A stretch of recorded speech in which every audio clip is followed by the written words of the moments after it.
pace car is off the track.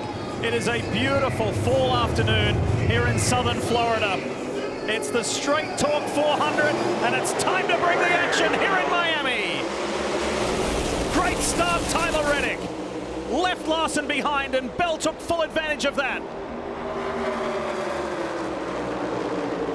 Now Larson responds. Look at that blue and white car up high.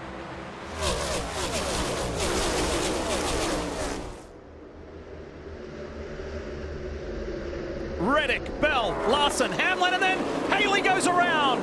Lap one crash. Can everybody miss him? Justin Haley got his best qualifying of the year in the top 10 for his new team, Spire Motorsports, and he's gone around on the opening lap. And amazing, I didn't see contact from any other cars once he started spinning. We talked about restarts. Watch this, he just turns down on Stenhouse. It was not an opening there.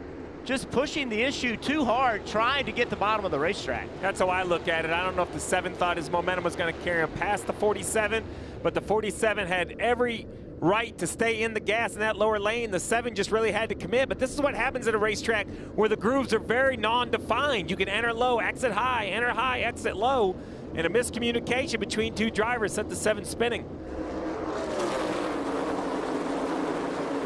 Let's get through here, and we're already a step ahead. Let's build some racing rhythm here at Homestead Miami Speedway. Rhythm's the right word. That's the key to this place. Get positions early, settle in as Larson makes a big move and a big block by Reddick. That's a lot of aggression from lap 7. Look at this. Christopher Bell comes down. Bell, who led 155 laps last weekend and was denied the victory. Truex on the inside of Larson. He's following his teammate from Joe Gibbs Racing into turn 3. Well, you can feel the aggression already. Drivers know they got to get track position. They're willing to risk it early. See, he's running the bottom of the racetrack. That allows him good momentum in the middle of the corner, but then the 20 has good straightaway speed. Larson's going to drive underneath. To stay right on that white line, trying to use, there's grip down there right against that line. He never left it. Denny is the driver 1 position below the cut line. Coming into this, Bubba Wallace gets loose. And caught Denny. He almost, you know, Denny was going to avoid the 23. The 23 went up. That cost the 11 time as well. That was a big moment for both cars. Watch how loose he is right here. That is, if from inside the race car, you feel like you are almost wrecked. I mean, he did a great job of saving it. Denny Hamlin, this is what he saw. He's like, oh no. How about Ryan Blaney driving inside the top 10? Awesome. Incredible performance. And he is the lead Ford driver. Reigning series champion. He needs a day of sweetness and light. And maybe, just maybe, today's that day.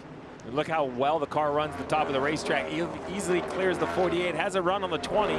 He'll back off, let the 20 get away on corner entry. The 20 will give him the top, which Blaney's probably very excited about. Loves that. Gives him clean air, puts him where he wants to be. Huge positive momentum, just going to hang a left. Going to easily pass Christopher Bell here. Just to put this into perspective, folks, Christopher Bell started on the 2nd row. Ryan Blaney started on the 10th row. That Menards Ford is flying. Well, Reddick's pit stop over a second slower than those 2 other cars, so there's the answer. But in a week of mistakes a week ago, I know his second off is awful, and we're going to point it out because he lost the lead, but I'd much rather have a little bit slower pit stop than having to come back for loose wheels or having those 20-second pit stops that we saw. So for Reddick's bunch, while it wasn't perfect, that's okay. If that's the worst one you have all day, you're going to be fine. And we get to watch this fight. The HendrickCars.com view back to Tyler Reddick. Is he faster? How much faster than Kyle Larson? Under caution for the 2nd time today, and the reason why is that car on your screen, the 5 of Kyle Larson, and here's what went down, or what went up. Yeah, leading the 45, runs in, about to groove off the wall, goes down into the corner. I believe the right rear tire goes down before he hits the wall. Right there, I see a little bit of dust out the back of the car, and then the back kind of gets contact with the wall. So we know he had a flat right rear tire. I wasn't sure if it was wall contact that created the flat, I believe it's a flat tire that created wall contact. I agree 100%, and I'm going to tell you something else. It's a good thing he was next to the wall when that happened. If he's 6 or 7 car widths away from the wall, It's Atlanta, and that tire blows, and he goes up and hits the wall big. Instead, he's already up against it. It kind of goes up there and kisses the wall. Should not be big damage there. Front guys all stay on the racetrack. Busch, Logano, Cindric, Gilliland, older tires. A handful of laps because they pitted late under green. This could be very exciting for Elliott. First car on fresh Goodyears. Let's see as we go back to green. Let's see the difference it makes. Watch that blue car. And keep your eye on Bubba Wallace as well. The bright red McDonald's machine in the middle. Bubba Wallace out of Whoa! it. In. Chase Elliott says, if there's room, I'm going to the top. Take me with you. Yeah, nobody. Look at that for a restart from Bubba Wallace, who almost lost the car earlier in front of co-owner Denny Hamlin on track. And remember this, that's only 4-lap pressure tires. That's why you have to save tires for the end of the race. And here comes William Byron. Look at that Valvoline Chevy. Keep your eye on that. Meanwhile, here's the teammates up front, first and second. Tyler Reddick on the low line. Bubba Wallace up high, up against the wall. Oh, good teammate. Bubba Wallace gave his old buddy Tyler Reddick a spot on corner exit. This is a legitimate run and a legitimate position for the Rookie of the Year points leader in that yellow and black Chevy for Spire. Carson Hocevar now runs 5th. Wow. Incredible run, Dave Burns. Lee, when we checked in with his crew chief, Luke Lambert, this morning, he said, we absolutely believe Carson is championship material in the future. He is a rookie. He says, I take it as a very high responsibility on me to help him get here. This youngster from Portage, Michigan has shown what he can do already in the lower ranks of NASCAR, and now in the Cup Series, doing it for Spire. He won here in the NASCAR Camping World Truck Series. He loves this track, and he's going door-to-door with Christopher Bell. That was a great move. What he just did over in 1 and 2 was he just simply overdrove the corner and carried so much speed that he just slid up in front of the 20 of Bell, almost hit the wall. The Toyota Camry, the Beast Toyota Camry. It was quick in qualifying, and it's been very swift here in stage 1. Tyler Reddick wins the first stage. His teammate comes home second. Chase Elliott has had a very productive opening stage. Elliott pops out, looks on the inside. That Napa Chevy drives straight to the lead. Wallace on the high side though. That Toyota has had plenty of speed today. But Chase Elliott's trying to race his way into the championship 4. Remember, Blaney's concern before this race was, could he take off with speed on restarts? Reddick drops down low. Good encouraging words for his team. Let's not worry about it, guys. We can fight back from here. We've got 80 laps to do it. Close in on green flag pit stops. Now's the time to have those conversations with your driver. Let's take a look exactly what happened with the 12 of Blaney. I think we're going to see just a little bit of contact. Yeah, pretty standard contact. It looked like mostly the right rear. Stayed in there a little longer than you want to see it, though. You know, a lot of times you'll see him just kind of touch the wall. This one, when it gets in the wall, it kind of pulls the car into it, and he couldn't get away from it. Great battle right here. Chase Elliott kind of tries to pull a slide drive, slides right up in front of him. Blaney crosses him over, almost contact. Look at this right here. Look at the pace Blaney has. And then down the back straightaway, Blaney trying to get away from him. Chase Elliott chasing him down there, trying to side draft him a little bit. Ridiculous. Unbelievable. That's like we go to the bottom and we just go straight to the fence, which, I mean, a lot of guys are like that, but we'll be okay here. And you're like, yeah, maybe this is not for the end of the race. This is not for the race win, but it is for the stage win. You could miss out on the championship 4 by 1 single point. Every position, every pass matters. Here goes Hamlin. Right alongside Chase Elliott and grabs the lead of this race for the first time in a long while. It's not over yet. Look how close this is as Elliott goes right around on the fence. Now Hamlin side by side. Now he's just got to take this spot. Grip on the bottom of the racetrack, overdrive the entry, slide up in front of the 9 car. Chase Elliott not having it. 8 to go. What a fight for the lead. Big run for the 11. That high entrance allowed him to turn down the middle. He has momentum down the backstretch. The last time he did this into 3, he entered high. Let's see if he goes to the bottom. Does not. And this is where Chase Elliott said, I'm okay, I'm comfortable. I'll fight you up here and regain the lead of the race. But Hamlin's in a different position this time. He didn't overdrive the middle this time. He's trying to stay right on the corner panel. Now the 11 turns down. This is the slide. Now he's going to come up in front of the 9. It took multiple laps, but Hamlin completes the pass. This is a good fight for second. There is nobody close to Hamlin for the win of the stage. Denny, you may be surprised that you're still in the playoffs, but now you've helped your position even more. Hamlin wins stage 2 here in Miami. And Reddick getting trapped on the bottom cost him the position with Bell. Bell was able to beat him to the line with the momentum. This is what we ordered today, to see the playoff guys all grouped together at the front of this race, fighting it out, Steve, for a race win and a position lock. Yeah, the 7 drivers not locked in are inside the top 9, with Larson being the furthest back. Blaney clears Elliott, will take the clear lead.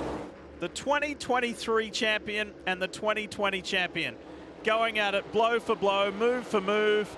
89 laps to go here in Miami. Again, Elliott cycles back to the front. 5 of Kyle Larson. Knock, knock, who's there? So much trouble early in the race. Concerned they had problems with their car, damage, but continue to go forward. There's a fair bit of fire and drive inside that helmet as well. There was a lot of frustration. And you heard earlier the voice of Cliff Daniels, the crew chief for the 5, saying to Kyle Larson, we are making great progress. We think it's more you than the car, so well done, keep doing what you're doing. And Larson has driven from way at the back of this field to now be fighting for a top 5. Reddick pushes his way on the low side of William Byron. Can he clear it? Not yet. They're side by side. Watch this move down here, though. Tyler Reddick with forward momentum into 3. Watch this. He is going to drive it way down in the corner. Watch what he does on corner exit. Just hooks the line. Now he's going to slide up in front. Lovely job. William Byron doesn't want anything of it. Byron says, I'll see that, and I'll try and play you back. The goal here is just for Reddick to be able to stay alongside of him. If he does, he'll have the preferred spot and should make the pass. Can you imagine if Kyle Larson can come back from 35th and win this race? Marty, it's 1.7 seconds from race leader Blaney to Larson in 4th. Yeah, just an unbelievable comeback for Kyle Larson and this entire 5 team as he gets another spot here, passing his teammate or trying to chase Elliott for the 2nd position. But the 9 and the 5 did come to pit road a lap earlier. They're on the banking. The 12's on the access road. It's going to be very close. I think the 9 will easily go by. The question is, will the 5 go by as well? Once again, green flag cycle. The 9 of Elliott to the lead of the green flag pitted cars. The 5 of Larson going to try to get by as well. Reddick, Hamlin staying out. And I like this call for the 11. Jeff, I know you said he could come early because he was so far back, but earlier in the race, the 11 ran long, got a 10-lap advantage on tires. That was the difference. The problem for Hamlin is he was about 7 seconds back when this worked before. Ryan Blaney is already on the backstretch, so he is going to be more like 14 or 15 seconds back of the 12 car. I just don't know in 37 laps if he can make that gap up. We just knew this is the type of performance it was going to take by all of these guys. I mean, look at them. They're 1 through 7. What about the juxtaposition of these two? Kyle Larson started on the front row, and look at this. 3 wide, 3 playoff drivers. Hamlin, his teammate Bell, and Chase Elliott, and Hamlin just blows by him. If Hamlin wins the race, that's the move. 2 for 1 in 1 lap. That would be the difference. He's going to need some help from the leaders, some racing out of the leaders to run him down. Get racing. Will they slow each other down? Look at Larson off the top. Well, you see the 12 is caught the 3 of Austin Dillon, and he has had trouble getting by him. Look how close this is. 12.5 laps to go. They touch, and Brown goes. Larson, can he catch it? He cannot. Kyle Larson spins down in turn 3. Got it back up here. Keep rolling, keep rolling, keep rolling. You're good. Keep rolling. I'm not sure he's going to lose a spot. He's going to bring out the yellow. He might lose a spot to the 11. We'll see where NASCAR lines them up. The 12 of Blaney trying to get by Austin Dillon. He tries to go underneath him.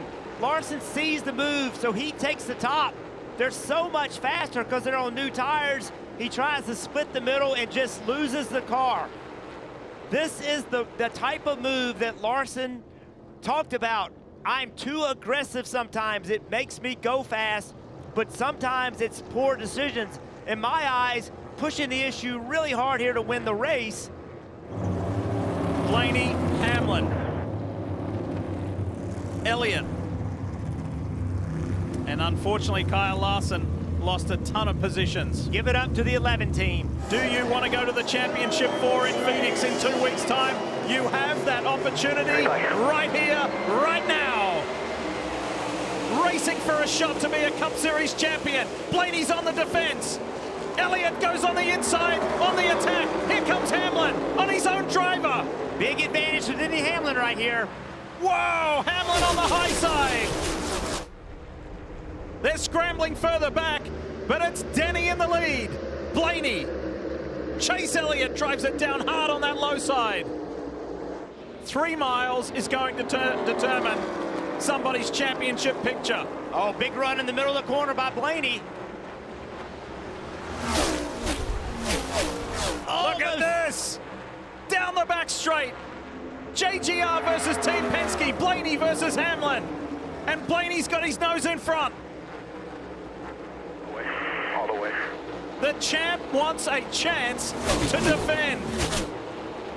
1 lap to go, presented by Credit One Bank. Less than 1.5 miles from here. Now Reddick on the low side. Hamlin goes to the top. He's looking for the huge run down the backstretch, but can Reddick do it from the bottom? This championship this year has given us some of the most incredible closing moments. You pick this one. Blaney, Reddick, or Hamlin. Reddick is not done with yet. Tyler Reddick just drives all the way around Ryan Blaney. Can you believe what you've just seen? Reddick's going to Phoenix. Tyler Reddick wins the Straight Talk 400 in the most incredible way.